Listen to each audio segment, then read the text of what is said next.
Baru saja saudara tadi Anda saksikan respon dari pimpinan DPR yang diwakilkan oleh Wakil Ketua DPR Sufmi Dasko Ahmad menanggapi soal tenggat 1 minggu yang ditetapkan hari ini bagi pemerintah DPR yang tadi juga sudah disuarakan tadi siang sampai dengan sore hari ini sudah disuarakan oleh peserta aksi massa yang melangsungkan demonstrasi atau unjuk rasa di depan gedung DPR RI, dan sore hari ini sudah ada langsung tanggapan kembali dari pimpinan DPR. Selengkapnya kita akan bahas malam hari ini bersama dengan Ridwan Hisyam, mantan anggota DPR dari fraksi Partai Golkar.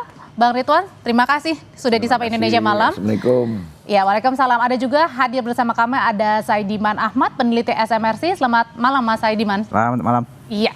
Saya mau ke Mas Saidiman dulu. Mas Saidiman, tadi kita sudah dengarkan bersama beberapa pernyataan dari Wakil Ketua DPR, Sufmi Dasko Ahmad, yang menyatakan ada beberapa nih hal yang sudah direspon.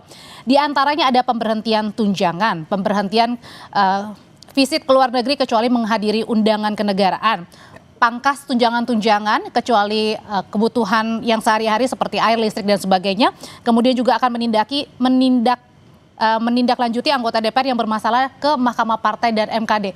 Sudahkah ini memenuhi rasa tuntutan dari 17+8 warga ini? Pertama-tama mungkin kita harus melihat bahwa kita harus mengapresiasi bahwa DPR pada akhirnya itu bersuara dan kelihatannya berusaha untuk memenuhi itu.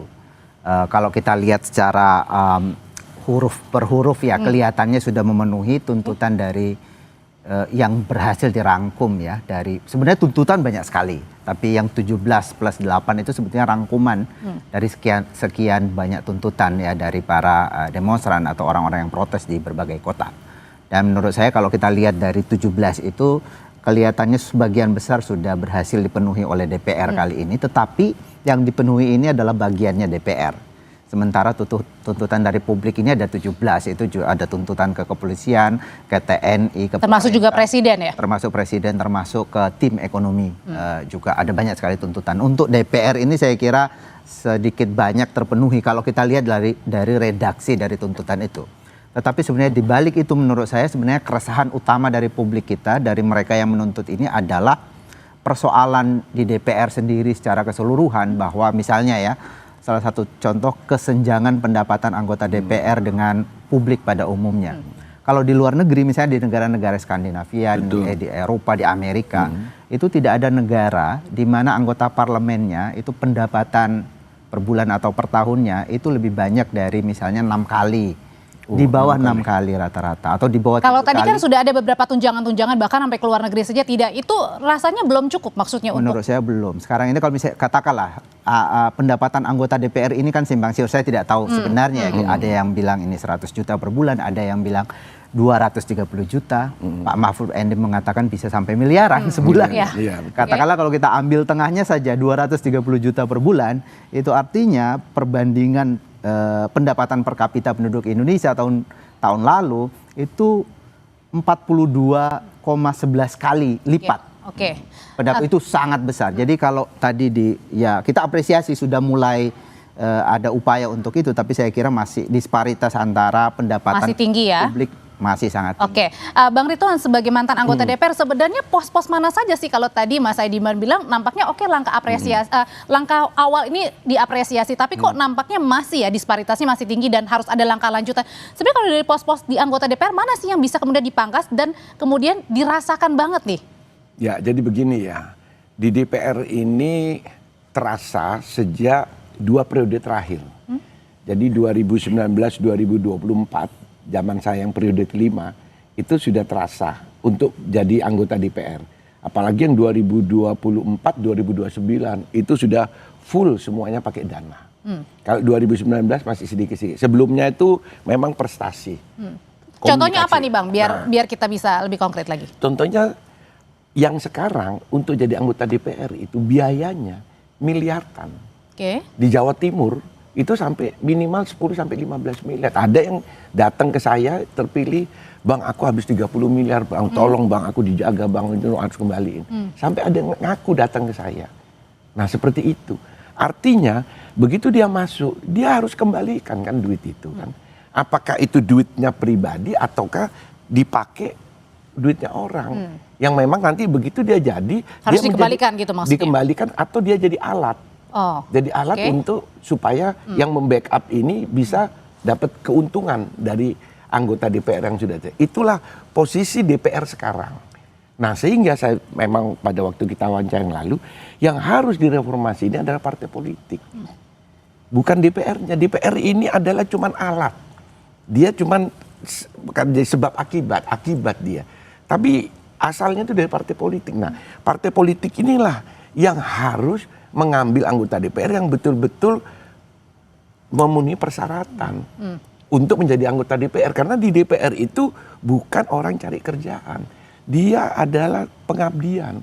Di zaman saya Orde Baru tahun 97 untuk bisa jadi anggota DPR itu prosesnya panjang.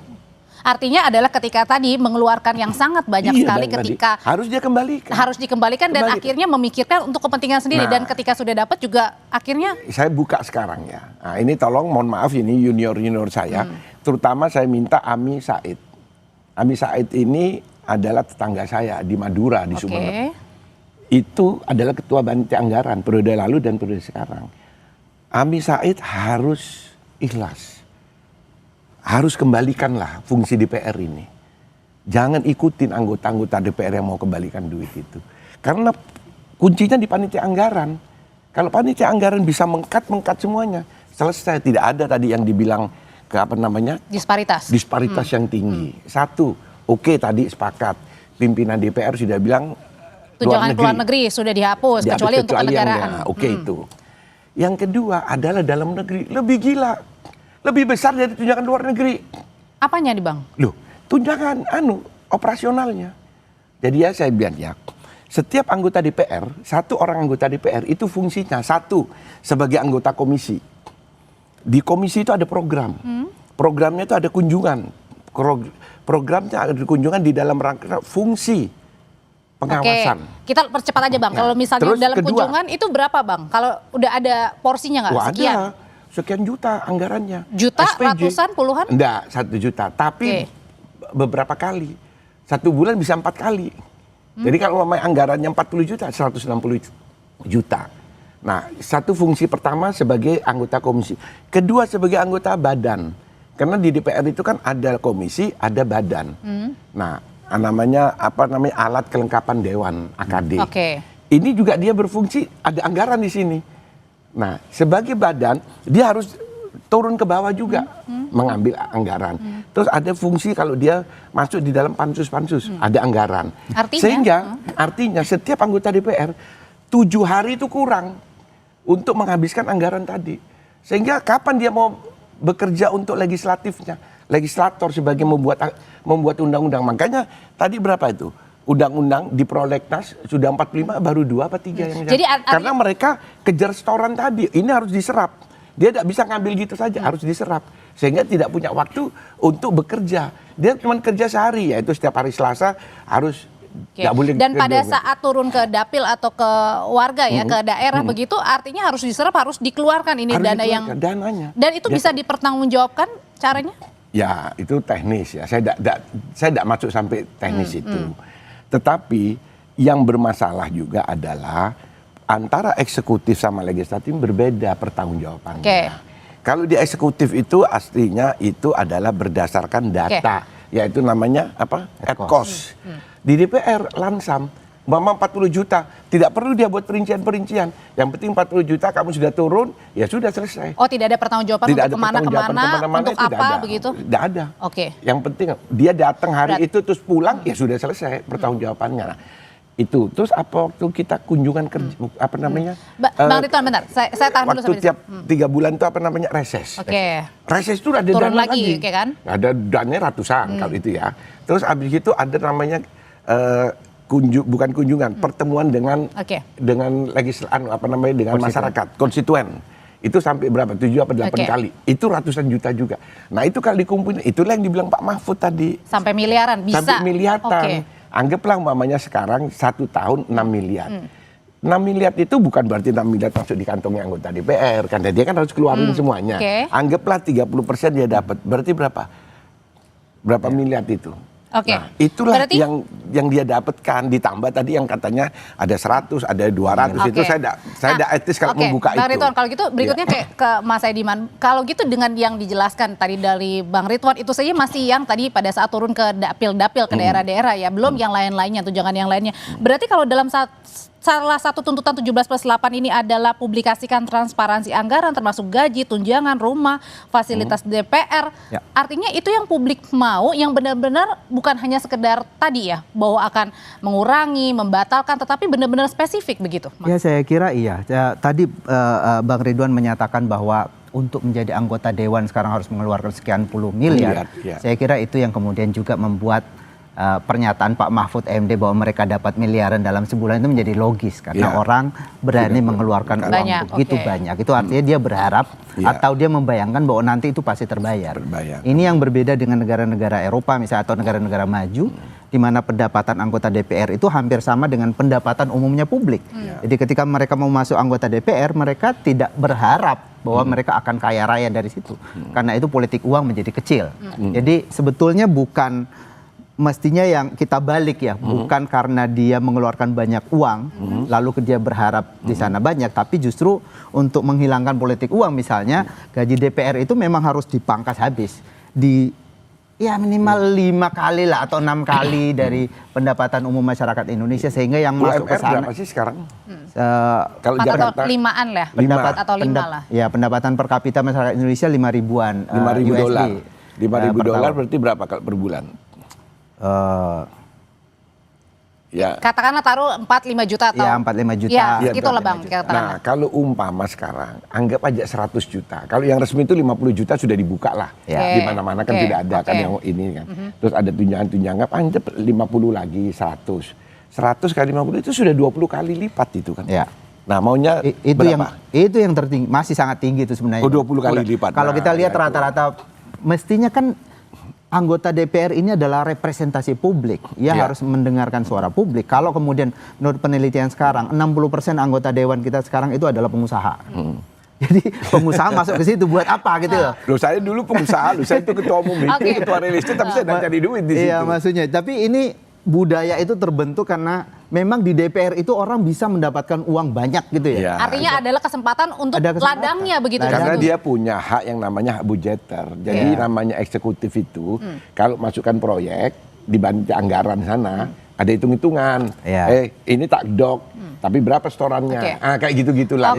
Makanya saya bilang panitia anggaran harus ditertibkan. Ami Said harus berani menertibkan para anggotanya semuanya.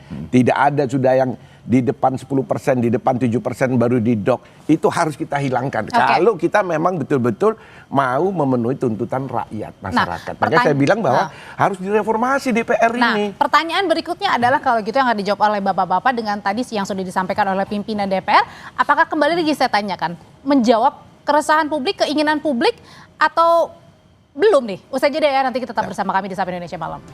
Oke, jadi kalau kita lihat dari tuntutannya 17+8 kan Mas Ediman ada tuntutannya jangka pendek yang artinya harus segera diselesaikan dalam waktu 5 hari, tenggatnya hari ini. Ada juga waktunya 1 tahun ya yang reformasi besar-besaran. Jadi pertanyaannya kalau tadi sudah disampaikan oleh pimpinan DPR, ini sudah memuaskan benar-benar rasa keinginan dari publik begitu yang diwakilkan 17+8? Ya setidaknya ada respon yang cepat ya dari DPR atau memenuhi tenggat waktu yang disampaikan oleh para demonstran. Menurut saya yaitu tadi ya ini jangka pendek, tetapi sebenarnya yang dituntut oleh publik itu atau gerakan massa sekarang ini kan sebenarnya adalah akumulasi dari kekecewaan yang terus-menerus terjadi pada pemerintah, termasuk pada DPR. Sekarang ini arahnya paling banyak ke DPR, tapi ini sebenarnya kekecewaan publik. Mulai dari pelemahan KPK, ada proses Omnibus Law yang tidak transparan, terlalu cepat gitu ya, ada macam-macam ya termasuk penyelenggaraan negara yang tidak konsisten. Satu sisi ada efisiensi, tapi di sisi yang lain DPR mau dinaikkan. Jadi itu seperti bermain-main gitu ya, seolah-olah publik ini disepelekan gitu. Jadi menurut saya ini adalah akumulasi kekecewaan dan sangat penting bagi lembaga seperti yang disorot seperti DPR untuk menjawab itu secara cepat, dan itu sudah dilakukan. Tetapi yang diinginkan publik sebetulnya adalah reformasi yang menyeluruh, yang besar-besaran gitu. Karena ada persoalan yang sangat krusial, misalnya tadi isu mengenai jual beli suara, bagaimana perilaku anggota DPR, dan terutama ini saya melihat bahwa tumpahnya atau meletusnya bisul kemarahan publik ini salah satunya menurut saya disebabkan oleh DPR dan juga partai-partai politik yang sama sekali tidak menyuarakan suara kritis dari publik. Karena semua partai bergabung dalam pemerintahan. Bayangkan tidak ada satupun partai hari ini yang mencoba mengkritisi pemerintah, yang mencoba bersuara lain atas apa yang dilakukan oleh pemerintah, dan banyak sekali persoalan kan. Dan yang menyikapi situasi saat ini juga hanya beberapa segelintir orang yang susah sekali untuk kita tanyakan. Betul. Dari partai politik ya susah sekali seperti Bang Ridwan misalnya. Termasuk dari masyarakat sipil yang besar, artinya NU, apa nih, Mas? Muhammadiyah. Jadi kanal-kanal untuk mengkritisi pemerintah, untuk muncul sebagai oposan atau penyeimbang pemerintah itu tidak ada. Sehingga ini yang membuat publik ya marah gitu. Kok suara saya yang kritis, kok tidak boleh orang berbeda dengan pemerintah. Tidak ada yang mewakili kami, karena itu kemudian turun. Jadi ada situasi yang sangat berat untuk publik, termasuk untuk demokrasi kita, termasuk ke PDI Perjuangan. PDI Perjuangan kan misalnya sebelumnya dianggap sebagai mungkin akan mewakili publik oposisi, yang oposisi. Tapi kemudian Ibu Mega datang mengatakan bahwa sistem presidensial tidak mengenal oposisi. Itu sangat mengecewakan gitu. Kalau sistem presidensial tidak mengenal oposisi, apa kabar Amerika Serikat? Itu selalu ada oposisi di sana gitu. Jangan-jangan dia ingin mengatakan bahwa demokrasi kita memang tidak ada gitu, sehingga tidak perlu ada oposisi. Itu yang membuat publik khawatir. Meskipun waktu itu kemarin terakhir sebenarnya juga sudah dibilang oleh PDIP sendiri ada partai penyeimbang ya, tapi ini justru dipertanyakan juga berarti. Dipertanyakan, tidak ada suara yang benar-benar kritis ya, seperti di zaman ketika PDIP di dalam kekuasaan ada sejumlah partai yang oposan, kan ada Partai Demokrat, ada PKS ketika itu, juga Gerindra pernah gitu. Tapi sekarang benar-benar tidak ada. Nah, kalau begitu Bang Ridwan, pertanyaan terakhirnya adalah ini yang harus disikapi apa? Oke, sudah ada sikapnya, apakah tadi itu, apakah terus-terusan akhirnya warga yang harus bersuara terus nih? Jadi gini, saya ini kan mantan aktivis mahasiswa. Cuman 77-78. Ya, 77-78. Umur saya sekarang 67 tahun. Saya itu demonstran di Jawa Timur dari ITS 778 melawan Soeharto. Kuat-kuatnya, bayangin Soeharto 778 kan kuat-kuatnya. Kalau Pak Prabowo ini kan baru 10 bulan. Ini sudah periode keduanya. Kita lawan waktu itu pemerintah 778. Tapi perubahan itu dilakukan oleh Pak Harto.